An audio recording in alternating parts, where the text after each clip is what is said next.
গল্প যখন ভাবাই চ্যানেলে সকল শ্রোতা বন্ধুকে স্বাগত। আজকের গল্প আশাপূর্ণা দেবীর দুই নারী। গল্প পাঠে আমি ইন্দু। গল্পটা ভালো লাগলে একটা লাইক দিয়ে চ্যানেলটাকে সাবস্ক্রাইব করার অনুরোধ থাকলো। তাহলে শুরু করি আজকের গল্প দুই নারী। গাড়িতে ওঠার সঙ্গে সঙ্গেই জলের কুঁজোটা ভাঙিয়া ফেলার অপরাধে সেই অবধি মুখখানা হাঁড়ির মতো করিয়া বসিয়া আছে সুনন্দা। তিরস্কার তো দূরের কথা, দ্বিরুক্তিমাত্র করি নাই। তবু মুখ দেখিয়া মনে হয় কে যেন চাঁটি মারিয়া গিয়াছে তাকে। স্বভাবটা জানা, অপরাধ যতই অকিঞ্চিৎকর হোক অগ্রাহ্য করিয়া উড়াইয়া দিবার উপায় নাই। সেটা নাকি তাঁর পক্ষে অপমান। আমার সামান্য পরিমাণ অভিযোগের উত্তরে তিনি তর্ক করিবেন, বিতর্ক করিবেন, শেষ পর্যন্ত ভবিষ্যৎ সম্বন্ধে সতর্ক করিয়া দিয়া বিজয় গৌরব অর্জন করিবেন। এইটাই প্রথা। একটা উদাহরণ দিই। একদা সন্ধ্যায় বাড়ি আসিয়া দেখিলাম মহিলা অনুপস্থিত। মাস্তুতো দিদি না মাস্তুতো বৌদির সঙ্গে থিয়েটারে গিয়াছেন।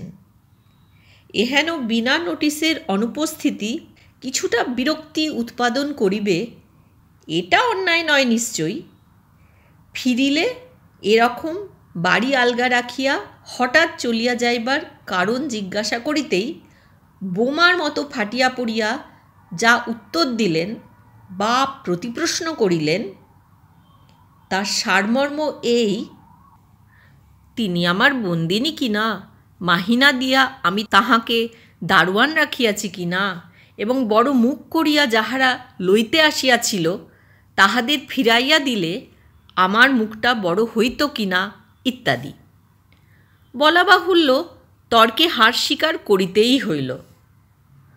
কয়েকদিন পরে আসিয়া দেখি প্রায় পূর্ব ঘটনার পুনরাবৃত্তি। থিয়েটার নয়, সিনেমা। মাস্তুতো দিদি নয়, পাড়ার নতুন জামাই। পূর্ব অভিজ্ঞতা স্মরণ করিয়া কথাটি কহিলাম না। উত্তরে তিনি গোটা 2টি দিন বিনা বাক্যে হাঙ্গার স্ট্রাইক করিয়া পড়িয়া রহিলেন।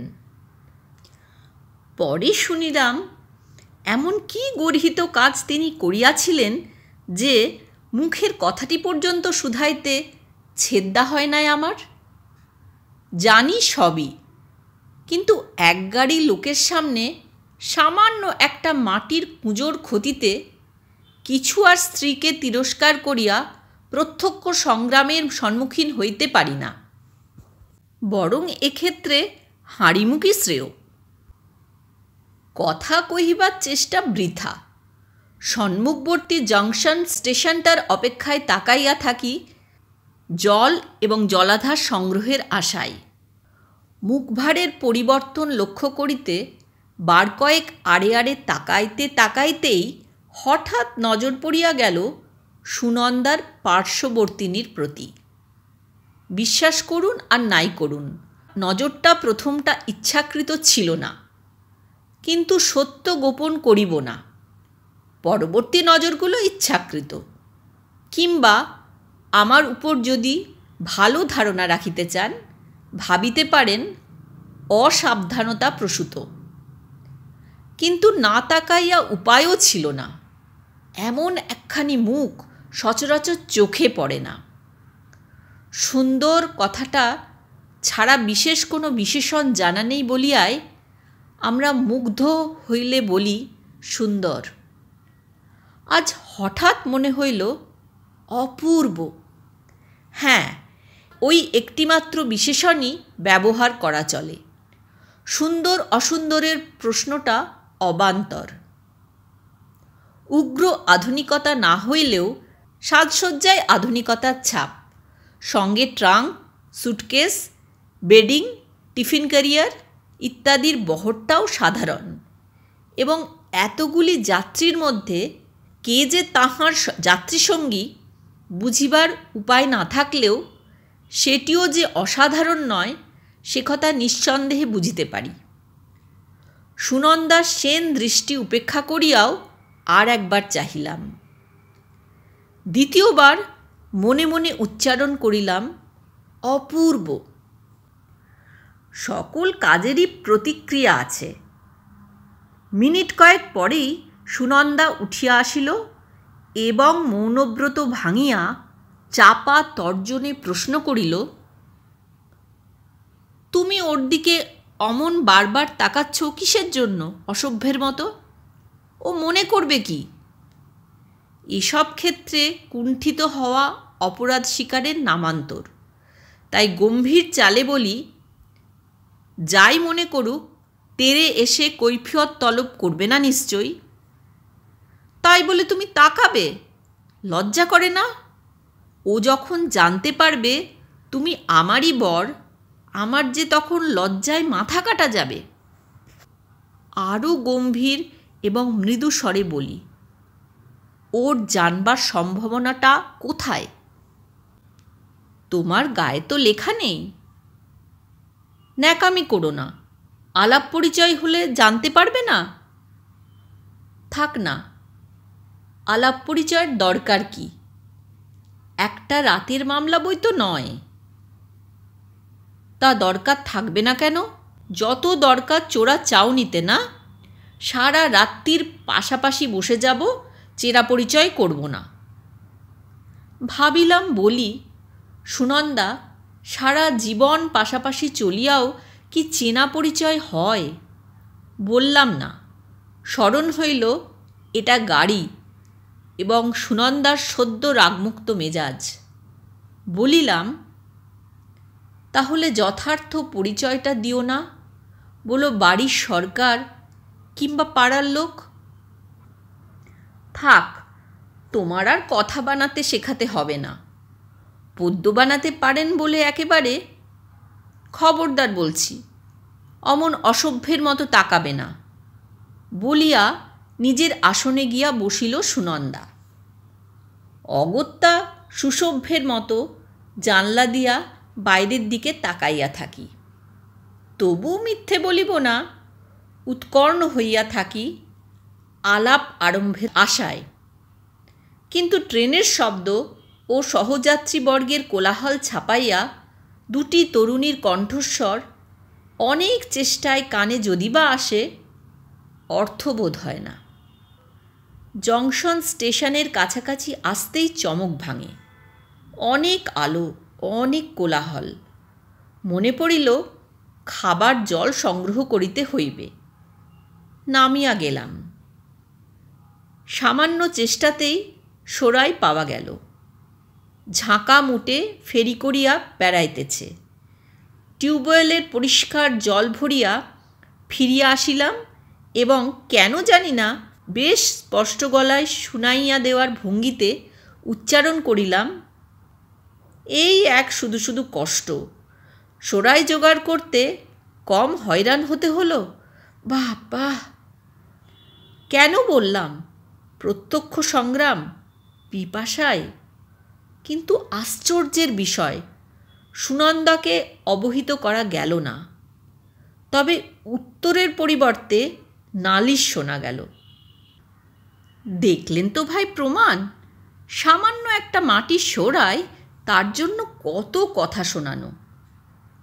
অর্থাৎ পরিচয়টা ইতিমধ্যেই দেওয়া হয়েছে, শুধু অপেক্ষা ছিল প্রত্যক্ষ প্রমাণের। যেন কত বেচারি, যেন কত নির্যাতিতা। কি জানি, বান্ধবী মহলের মজলিসে হয়তো এমনি করুণ হইয়া ওঠে সুনন্দা। বোধ করি এও এক প্রকার চিন্তার বিলাস। মহারানীর পান্তা ভাত খাইবার শখের মতো এক অভিনব শখ। রাত্রি গভীর হইতে থাকে। গাড়ির আরোহীরা অনেকেই ঘুমের শরণ লইয়াছে। বসা, দাঁড়ানো, আধবসা আর আধদাঁড়ানো অবস্থায় যে যেমনে পারিয়াছে। গাড়িটা মধ্যম শ্রেণী, তাই উত্তম, মধ্যম, অধম তিন শ্রেণীর লোকেই আসিয়া ভিড় করিয়াছে।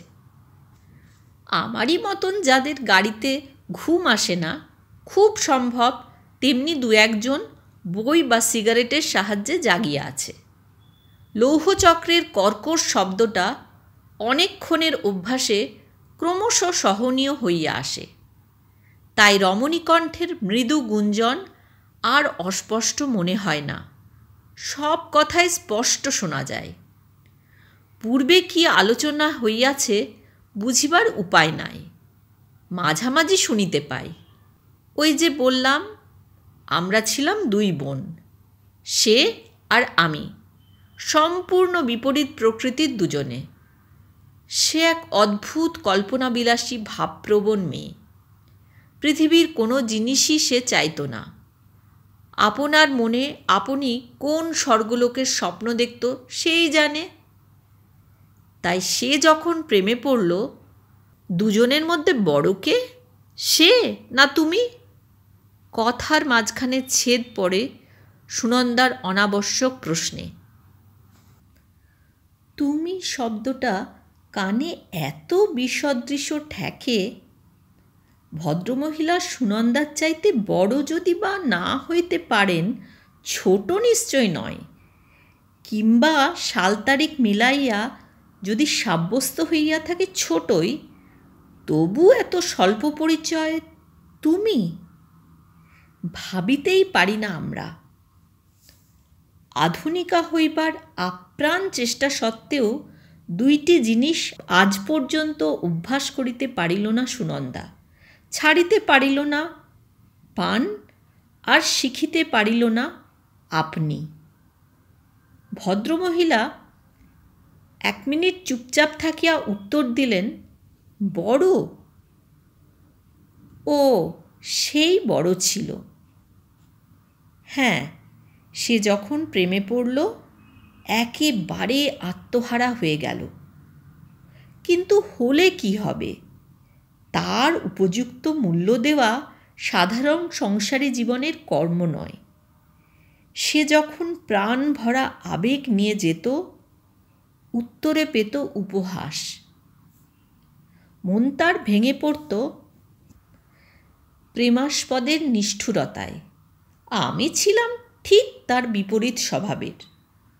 প্রতিদিন তার এই অপমান আমাকে অতিষ্ঠ করে তুলত।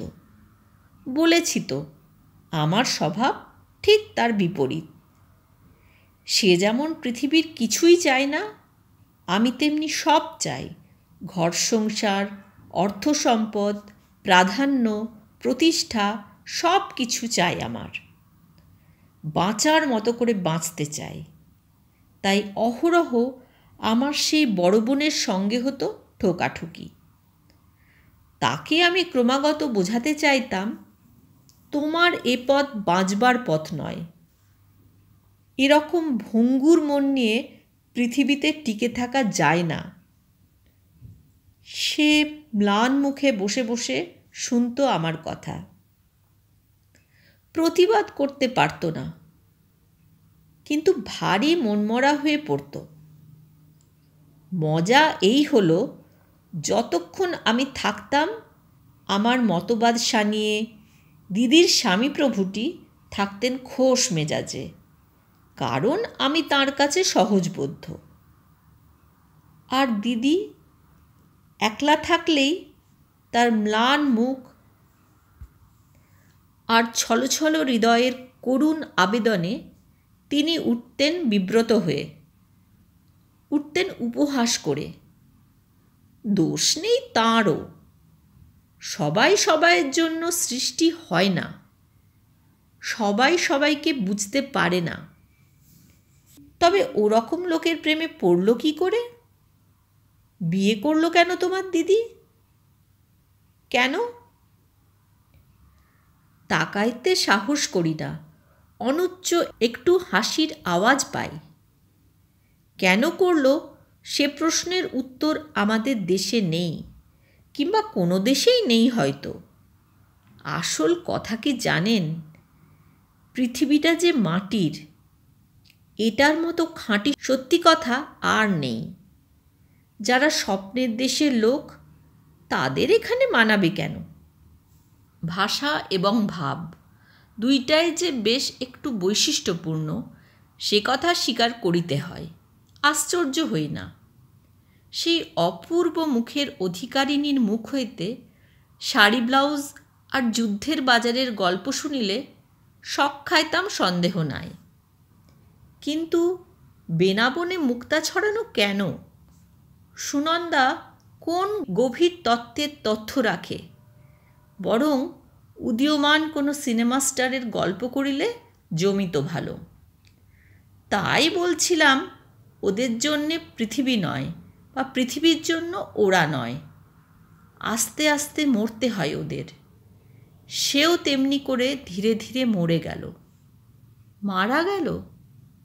বলো কি?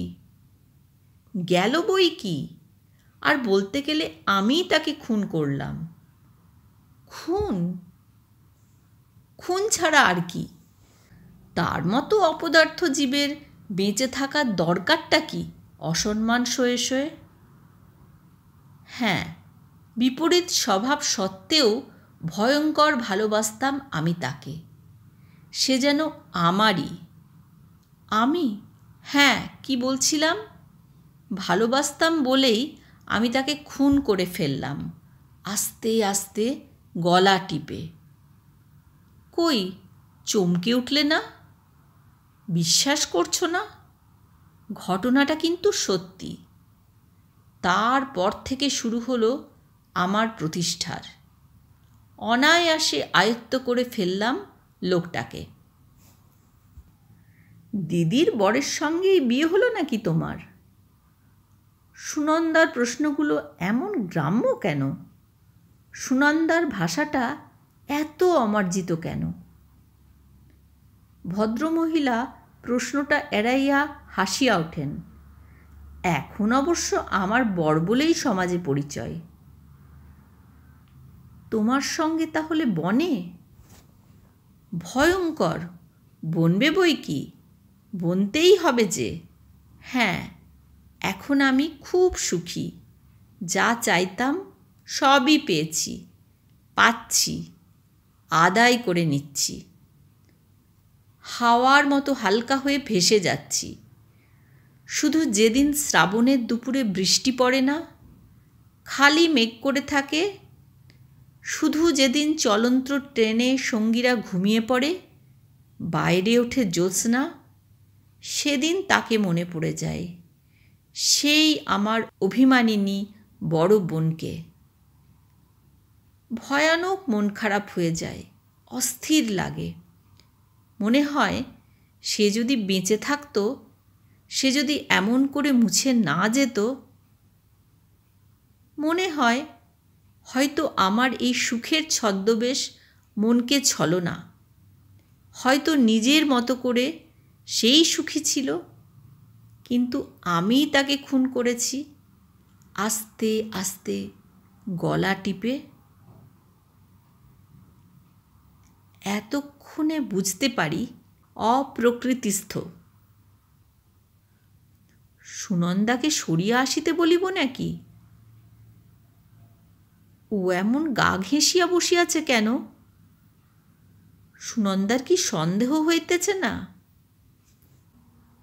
হইবে কি, মগজে এক ফোঁটা বুদ্ধি থাকলে তো। কিন্তু ডাকি বা কিভাবে? জল চাহিব? সে তো আমারই কাছে। থাক, খুব বেশি পাগল কি? না বোধ হয়।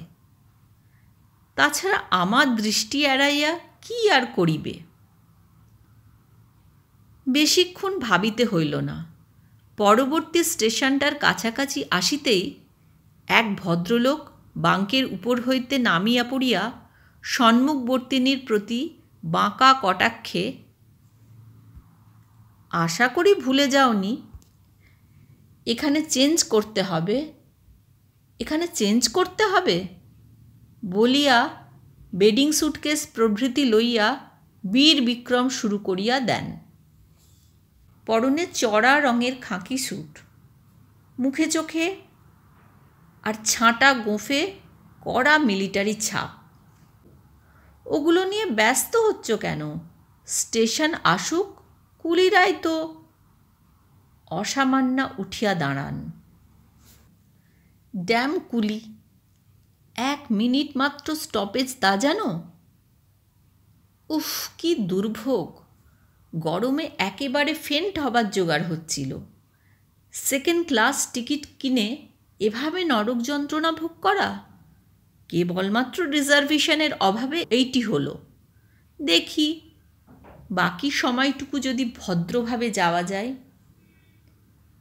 অর্থাৎ গাড়ির এতগুলি আরোহীর মধ্যে ভদ্রভাবে যাইবার যোগ্যতা যে কেবলমাত্র তাঁহারই আছে, সেটুকু সকলকে জানাইয়া দেওয়া।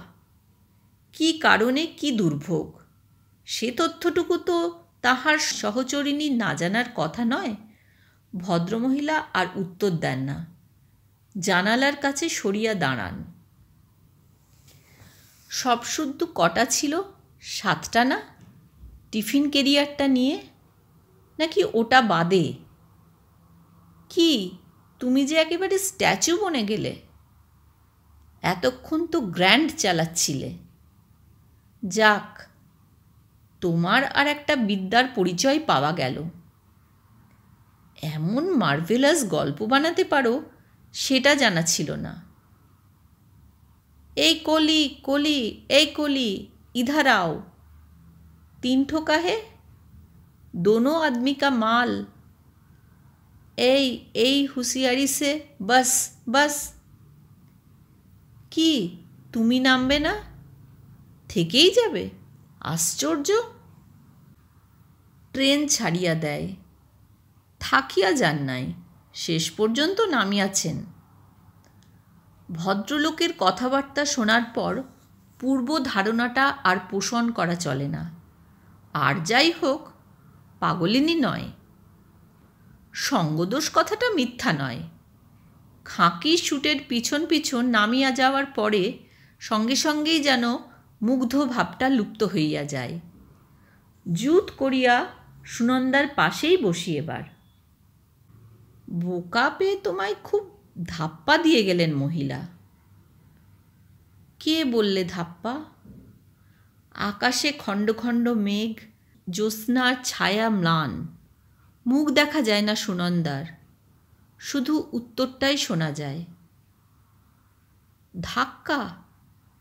সে তো প্রমাণ হয়ে গেল পতি দেবতাটির কথায়। বোধহয় ভেবেছিলেন লোকটা তো ঘুমোচ্ছে, বসা যাক এক আরব্য উপন্যাসের গল্প ফেঁদে, সময়টা কাটবে ভালো। ভুল করছো। শাহজাদিরা আরব্য উপন্যাসের গল্প ফাঁদে, স্বামীরা ঘুমিয়ে পড়লে নয়, জেগে থাকলেই। ভুলিয়ে রাখে মৃত্যুকে এড়াতে। পড়নি আরব্য উপন্যাসে? আরব্য উপন্যাস অবশ্য পড়িয়াছি, কিন্তু সুনন্দার মুখে এমন রূপক ঘেঁষা কথা কখনো শুনিয়াছি কিনা মনে করিতে পারি না। সহজভাবে প্রশ্ন করি, তুমি কি বিশ্বাস করো ভদ্রমহিলা যা বলে গেলেন সব সত্যি? সব, শুধু একটা বাদে। কি, ওই খুনটা? না, ওই পরিচয়টা। 2 বোন নয়, 2 জন। একজনের ভিতরে থেকে ভয়াবহ যারা দ্বন্দ্ব করে, যাদের মধ্যে একজনকে অবশেষে বেছে নিতে হয় মৃত্যু। অবাক হইয়া তাকাই। সুনন্দার কথার মধ্যে আর যত দোষ থাক, দুর্বোধ্যতা, দোষের পরিচয় তো কখনো পায় নাই। ব্যাপার কি? খণ্ড মেঘের দল কিছুক্ষণের জন্য পথ ছাড়িয়া দিয়াছে জ্যোৎস্নাকে। অবাধ স্বাধীনতায় মর্তলোকে ছড়াইয়া পড়িতে তাই দ্বিধা নাই তাদের। চাঁদের আলোয় সুনন্দার মুখ কি নতুন দেখিলাম? বিস্মৃত অতীতে কোনোদিন কি দেখিয়াছিলাম? নিত্য পরিচয়ের গণ্ডি ভাঙিয়া অপরিচয়ের মোহময় লোকে কে পৌঁছাইয়া দিয়াছে ওকে? জ্যোৎস্না? আমাদের জীবনে জ্যোৎস্নার কিছু দাম আছে? প্রকৃতির অনুশাসনেই মাত্র নির্দিষ্ট নিয়মে আসা যাওয়া করে নাকি? হয়তো তাই। শুধু যেদিন চলন্ত ট্রেনে জ্যোৎস্না নামে, সহযাত্রীরা পরে ঘুমাইয়া, সোনার কাঠির স্পর্শে জাগিয়া ওঠে ভিতরের ঘুমন্ত নারী। পৃথিবীর লোকের অসম্মানের ভয়ে আপনার চারিপাশে দুর্ভেদ্য প্রাচীর তুলিয়া তুলিয়া যে গড়িয়া রাখিয়াছে নিজের কবর, হঠাৎ দেখিলে যাকে চিনিতে দেরি হয়। এতক্ষণ শুনছিলেন আশাপূর্ণা দেবীর গল্প দুই নারী।